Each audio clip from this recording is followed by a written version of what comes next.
पूरी दुनिया को मानवता का संदेश देने वाले तथागत गौतम बुद्ध जी,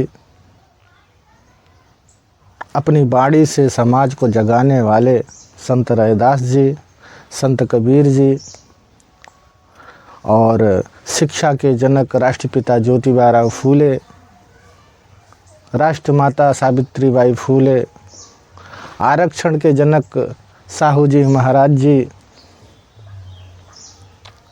और महापुरुषों के मिशन को पहुंचाने वाले घर घर मान्यवर कांशीराम जी, आज इस मौके पर सभी महापुरुषों को नमन करते हैं। साथ में वीडियो देखने वाले लोगों का भी बहुत बहुत धन्यवाद देते हैं। बाबा साहब के बारे में हर कोई जान सके इसलिए मैं ये वीडियो बना रहा हूँ साथियों। बाबा साहब का परिचय तो फर्स्ट वीडियो में मैं बहुत सारी जानकारी दे चुका हूँ। सेकंड पार्ट के तहत मैं आप लोगों को ये जानकारी देना चाहता हूँ कि डॉक्टर अंबेडकर ने कौन सी पत्रिका निकाली, कौन सा अखबार निकाला अपने समय में जब बाबा साहब आंदोलन चला रहे थे। उस समय बाबा साहब ने कौन सा अखबार चलाया? तो उस समय बाबा साहब अंबेडकर ने मूक नायक नाम का अखबार चलाया। बाबा साहब अंबेडकर वकील कब बन गए? बाबा साहब जब वकील बने तो कौन सा सन था? तो बाबा साहब जब वकील बने तो सन 1923 में बाबा साहब वकील बन जाते हैं। डॉक्टर अंबेडकर ने सबसे पहले वकालत कहाँ शुरू किया? ये बहुत खास वीडियो आप लोगों के लिए है साथियों। हर कोई हमारे समाज का आदमी नहीं जानता, खास तौर जो बहुजन समाज, मूल निवासी समाज के लोग हैं वो बाबा साहब के जीवन परिचय से बहुत दूर हैं। तो बाबा साहब अंबेडकर ने वकालत जो है मुंबई के हाई कोर्ट में सबसे पहले शुरू किया साथियों। अंबेडकर ने अपने अनुयायियों को क्या संदेश दिया? बाबा साहब अंबेडकर ने अपने अनुयायियों को कहा कि शिक्षित करो, फिर संगठित करो, फिर संघर्ष करो।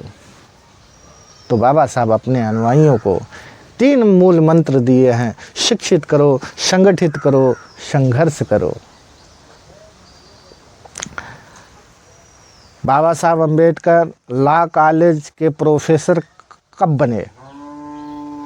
बाबा साहब अंबेडकर लॉ कॉलेज के प्रोफेसर कब बने? तो बाबा साहब अंबेडकर लॉ कॉलेज के प्रोफेसर 1928 में बने। बाबा साहब मुंबई में साइमन कमीशन के सदस्य कब बने?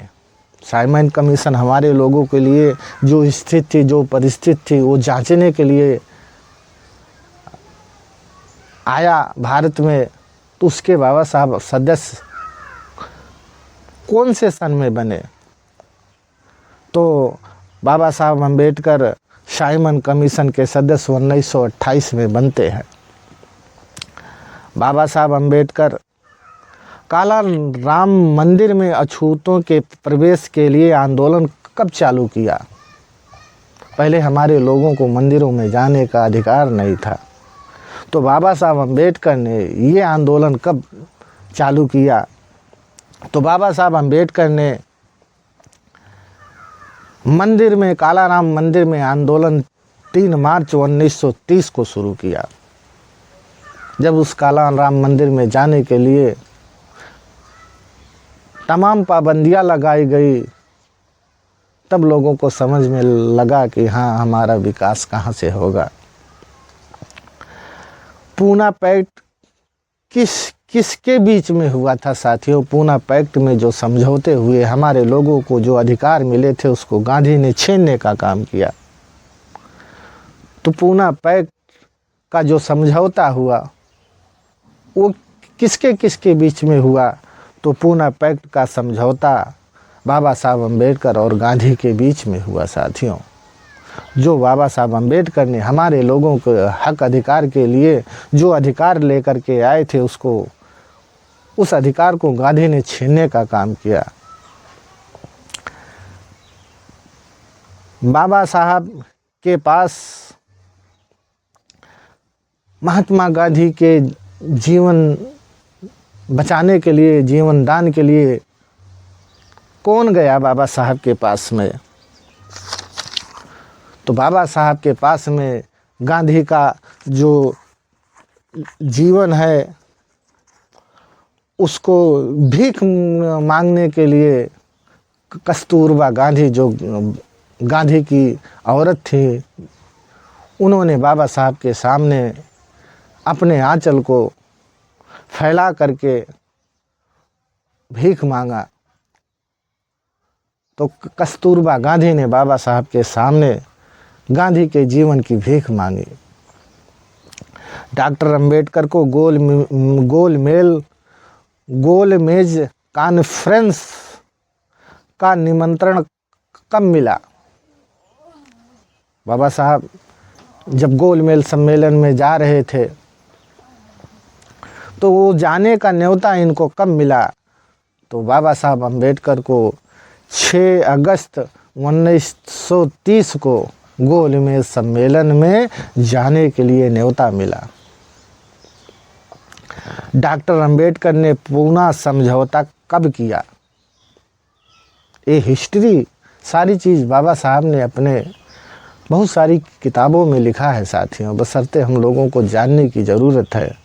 तो डॉक्टर अंबेडकर ने पूना समझौता कब किया? तो 1932 में पूना पैक्ट जो समझौता होता है वो 1932 को होता है। डॉक्टर अंबेडकर को सरकारी लॉ कॉलेज का प्रधानाचार्य कब नियुक्त किया गया था? तो डॉक्टर बाबा साहब अंबेडकर के पास योग्यता की कमी नहीं थी। लॉ कॉलेज के प्रधानाचार्य मामूली चीज़ नहीं था उस समय, जिस समय की बात मैं बता रहा हूँ। 1935 में मामूली चीज़ नहीं था कोई अछूत समाज का व्यक्ति लॉ कॉलेज का प्रधानाचार्य हो जाए। तो 13 अक्टूबर 1935 को बाबा साहब अंबेडकर को लॉ कॉलेज का सबसे पहला प्रधानाध्यापक चुना जाता है, बनाया जाता है। डॉक्टर अंबेडकर ने मुझे पढ़े लिखे लोगों ने धोखा दिया, ये कब और कहाँ कहा था? बाबा साहब ये शब्द जो थे बहुत गंभीरता से हमारे समाज को सोचना चाहिए कि बाबा साहब ने हमारे लोगों को कहा कि मुझे पढ़े लिखे लोगों ने धोखा दिया। ये शब्द कहाँ कहा और किस जगह कहा? तो ये शब्द बाबा साहब अंबेडकर ने आगरा में 18 मार्च 1956 में कहा। 18 मार्च 1956 को आगरा में जो यूपी में है वहाँ आकर बाबा साहब अंबेडकर कहते हैं मुझे पढ़े लिखे लोगों ने धोखा दिया।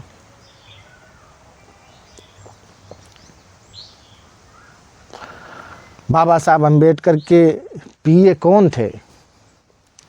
तो बाबा साहब अंबेडकर के पीए आदरणीय नानक चंद रत्तू थे। तो बाबा साहब के पीए भी बड़े ईमानदार, बड़े निष्ठावान थे।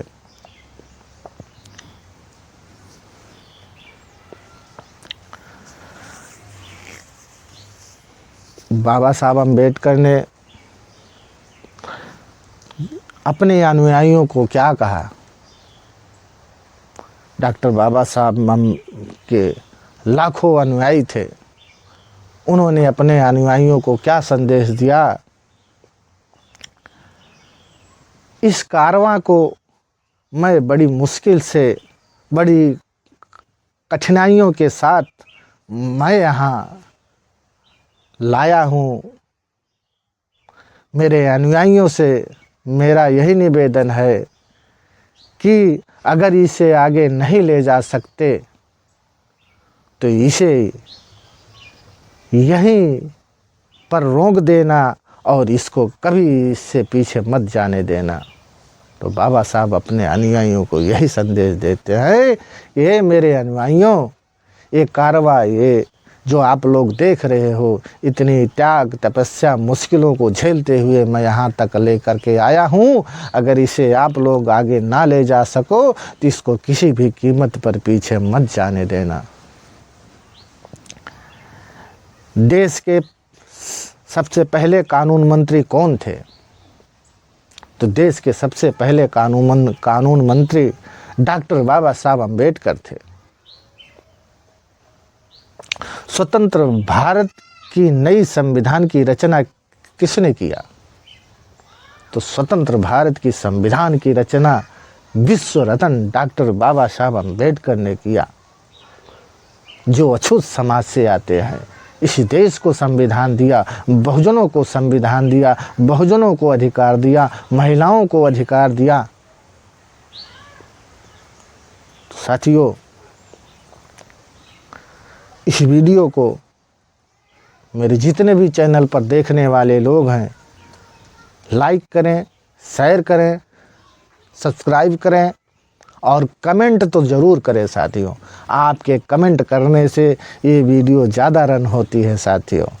तो मेरे जितने भी बहुजन वाला यूट्यूबर चैनल को देखते हैं, मैं निवेदन करता हूँ कि हर एक वीडियो पर आप लोग लाइक करिए, शेयर करिए, कमेंट ज़रूर करिए और सब्सक्राइब भी करिए साथियों, जिससे मेरा हौसला और बुलंद हो सके।